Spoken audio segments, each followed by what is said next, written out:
What's up, guys? This is Coach Grant with First Down Training, and today we're going to be breaking down some of the best wide receiver versus DB one-on-ones from Vikings Training Camp. We're going to be looking at how to run a square cut. We're going to be talking about this dive release and how to make this catch in traffic, and then we're going to be talking about how and when to change up tempo on a route, okay? And guys, if you're a receiver and you want to get better at catching and you don't have a quarterback to throw you a football, or even if you do have a quarterback to throw you a football, check out that link in the description that says Improve Your Hands in 30 Days, a full 30-day hands program.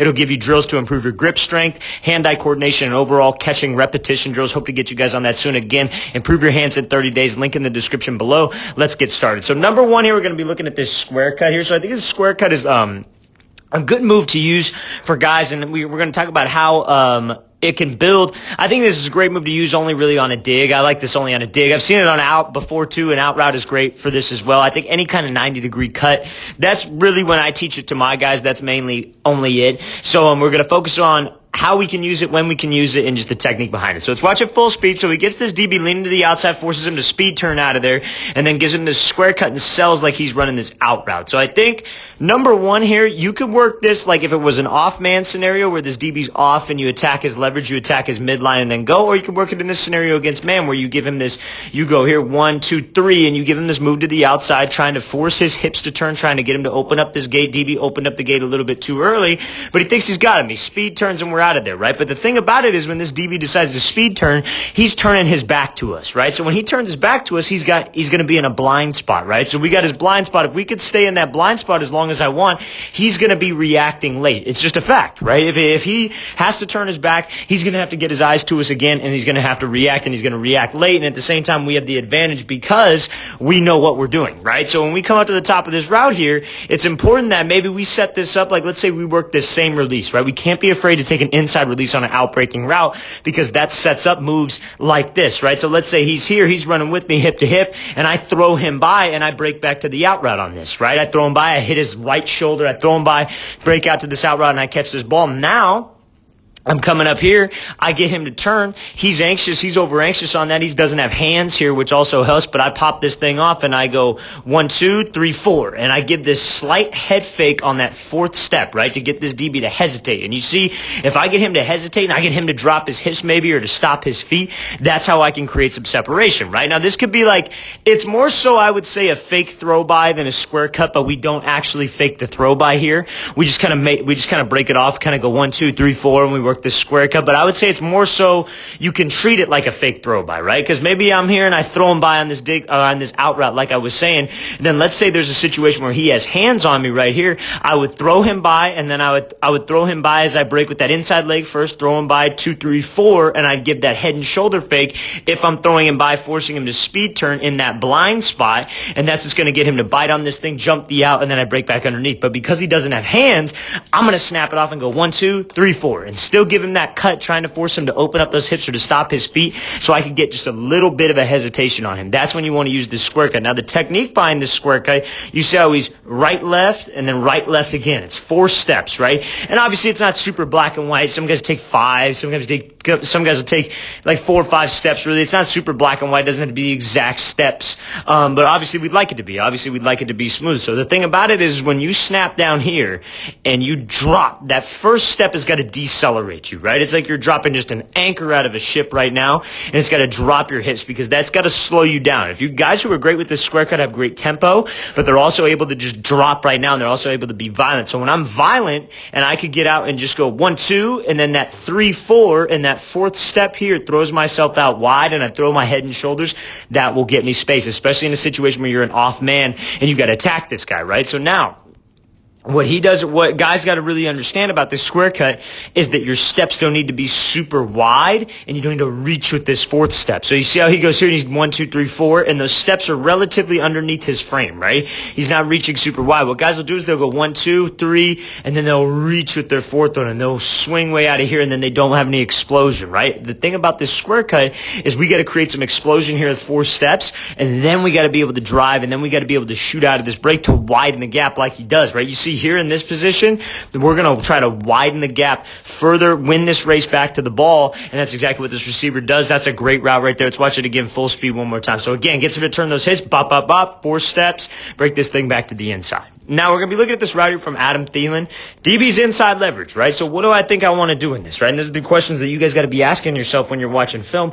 Okay, I probably want to attack his leverage, right? So he's going to go with this dive release here, work back to the top, give him this kind of cut, three-step cut at the top of the route, and then fight for this ball to catch in traffic. DB does not play this bad. I'm going to say that right now. DB does not play this thing bad. He's in a good spot. Thielen just makes a great catch, and also it's a great throw by the quarterback. Let's watch it full speed. So he goes here, 1-2, breaks back up, gives him this little shake at the top of the route, then breaks over the middle, makes this catch in traffic. So we're going to talk about the important things about making this catch in traffic in this release. So you see here, what's going to move this DB off his platform is if I sell like I'm just trying to run this drag right now off the line, or I'm trying to just cut right in front of his face off the line. So you see how Thielen goes here, and he goes 1-2, and he gives him this jab. But you see how his hips and shoulders and eyes are fully committed, and he's got speed into this break, and he's got some explosion off the line. Those are the keys on this dive release. Same thing with like a diamond release, where it's the opposite way, where maybe you got to run a slant. It's an inside leverage DB, and you got to run a slant. You want to take the same 3 hard steps to the outside, then be able to break it back underneath. In this case, he's here. He explodes off the line. Bam, let's get back up to the outside. Now, DB's doing a good job of fighting with those hands. We got to make sure we work to restack and we get back over the top of him. You see how Thielen kind of dips that right shoulder there to really get his momentum to go back in front of this DB. So this DB's trailing his back hip and has to watch his back hip. And then he gives him this little shake, little head fake to the outside, right? Just gives him this quick 1, 2, 3 here. Hopefully getting this DB to lean to the inside. But DB does a good job of playing this and staying on his hip, right? Good job being physical. Good job getting hands. But as a receiver, we can't be afraid of the contact, right? We got to embrace the contact. Now, when we're going over the middle and we're making this catch in traffic, it's very important that we go up with strong hands, right? You see here we go up with strong hands, and we got to have soft hands, right? I had that question asked me the other day. Well, you say strong hands, but what do you mean by soft hands? What I mean by strong hands is going up strong. So not going up with your arms like kind of shriveled up, giving these like T-Rex arms and waiting for this ball to come at you. I'm talking about going up strong. Your hands obviously always want to be soft, but let's go up strong so this DB maybe won't make a play and rip my arms out of there like if I go up soft, right? So let's go up strong, and you see how Thielen, eyes are on this football. That's the only thing in his line of vision, right? You want to almost think of it as like if you have a ball with stripes on it, you're focused on the stripes. If you don't have that, if you're throwing a Duke, focus on the point, catch the fat, right? Something that really focuses on your eyes staying on this thing. The only thing in your line of vision is the football. And then you see when he catches this thing and he makes sure he secures it, he puts it away right now. Secure this thing. Make sure that DB's not able to rip this thing out. That's a great job here by Thielen. Let's watch it again full speed one more time. So the dive release, inside leverage, trying to move him off his platform so I could take this outside release, give him this little shake at the top, and then fight for this ball over the middle. Let's watch it again full speed. So he dives in, breaks back up over the top, gives him this move at the top, and then makes this great catch in traffic, catch this thing, go up strong, secure the ball. Okay, so now we're going to be talking about when you guys should change up tempo and what changing up tempo serves to do, right? So let's watch this thing full speed now. Again, guys don't understand this concept because this is just one clip, right? You guys haven't seen all the previous clips going into this and building into this, right? So let's watch it full speed. So he comes out here, gives him this little hesitation jab, and then breaks back up to the outside. Cousins puts a good ball. I think that's Cousins throwing. I'm not sure yet. I think it's Cousins throwing a great ball over the top, and we're able to make this toe tap catch. Now, guys off the line, right? So we talk about where's he at? He's inside leverage man coverage. Like this is like kind of like an off man scenario, right? So we want to attack his leverage, right? And we want to be able to make sure we have room to the outside. If he's here, so let's say DB's inside leverage. I'm just going to draw it right here for the sake of the video.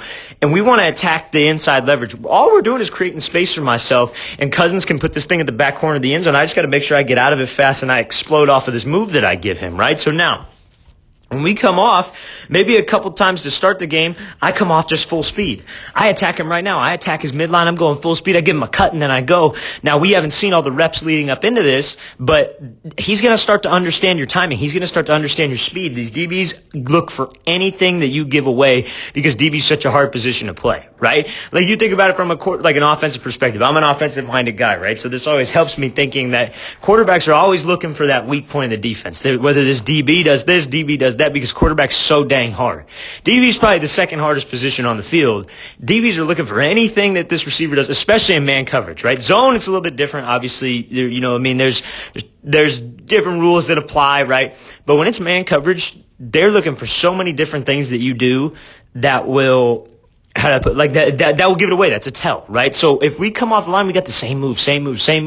They're going to catch on and we ain't going to get any space. So when we change up my tempo here and I come off the line of scrimmage and I kind of give this little high step and then this little chat and I give him a jab, it gets him to stop his feet. It kind of lulls him to sleep a little bit. He's like, oh shit, he's changing up his tempo. What's coming? He's going to make a move. He's been beating me on this fade every single time coming off the line fast. And then what do we know? We make the same move. We're able to go from 0 to 100. I get him to stop his feet. I get him to be leaning on this leg, and then I could just beat him to the outside, but it's important that we attack leverage and we close the gap so he doesn't have room or he doesn't have space, I would say, to react, right? Like if I break this thing off at 5 yards and maybe I get him to lean to the inside, we still got freaking 10 more yards to get to the back corner of the end zone, so he's going to be racing me there, and it's not open enough space to be able to make that work, right? So we close the gap with him, we give him this little shake, we make sure I accelerate upfield, and that ball's coming over the top. My hands are late. I'm looking this thing in. You see, again, that's how you get better over the shoulder. Focus on really watching this thing with your eyes. I know that's basic advice, but when you think eyes first, catch with your eyes first, it helps so dang much, and we just start to get in that habit, and then we do that nice toe tap, nice toe drag. It's a great job here. Let's watch it again full speed. Great job changing tempo. You come off the same way, then you change up the tempo, get his feet to stop, and then we accelerate back out to the outside, the back corner. All right, guys, I really want to thank you for watching. I really appreciate it. Again, if you guys have any questions, leave those in the comments. I'll get back to you as soon as possible. And if you guys want to improve your hands, right? Your receiver don't have a quarterback to throw to you every single day. We offer alternative options if you do have a guy to throw to you every single day, but check out that link in the description that says improve your hands in 30 days. I'll see you guys next time.